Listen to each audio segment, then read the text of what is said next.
Hello বন্ধুরা, তো দেখুন আমার রেন লিলি গাছ দেখুন কত বড় ঝাঁকড়ালো হয়ে গেছে। তো আমি এখন রিপোর্ট করব আপনাদের সঙ্গে, সেটাই শেয়ার করছি। তো দেখুন আমি প্রথমে এই পাতাগুলো সব কেটে দেব। আর কাঁচি নিয়ে আসা হয়নি, আর এগুলো আমরা ফেলে দেব না, এগুলো কিচেন কম্পোস্টে দিয়ে দেব।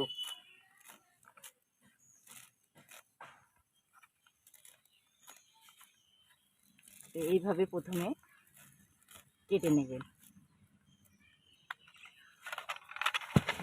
দেখুন, তারপরে এটাকে আমি 3 ভাগ করে নেব।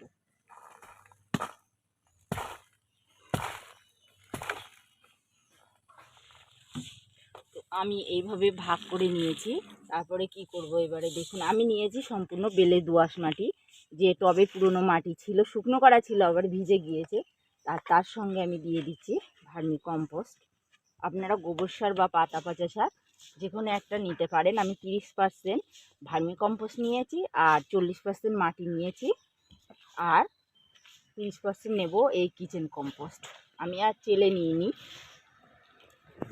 তারপরে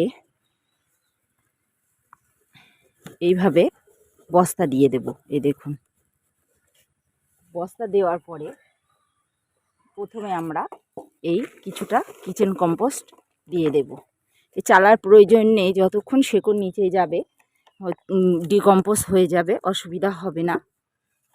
আর তারপরে দিয়ে দিলাম ভার্মি কম্পোস্ট, আর দিয়ে দিলাম মেশানো মাটিটা।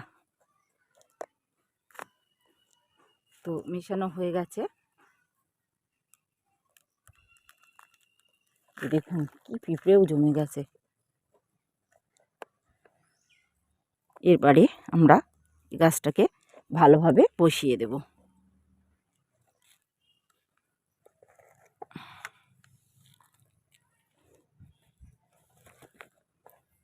তো দেখুন বসানো আমার হয়ে গেছে।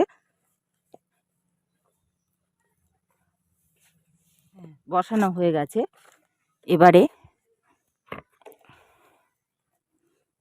তো দেখুন আমার এই 4টে টবে আমি বসিয়েছি। এবারে আমি স্যাপ ফাঙ্গিসাইড যুক্ত পানি দিয়ে দিলাম।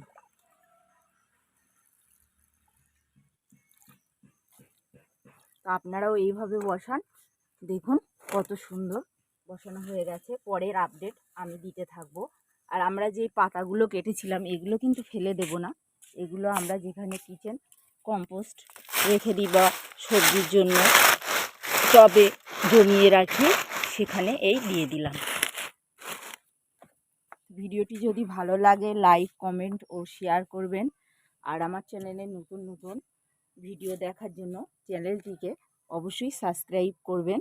আর যারা গাছ বা ফুল ভালোবাসেন তাদের সঙ্গে অবশ্যই শেয়ার করবেন।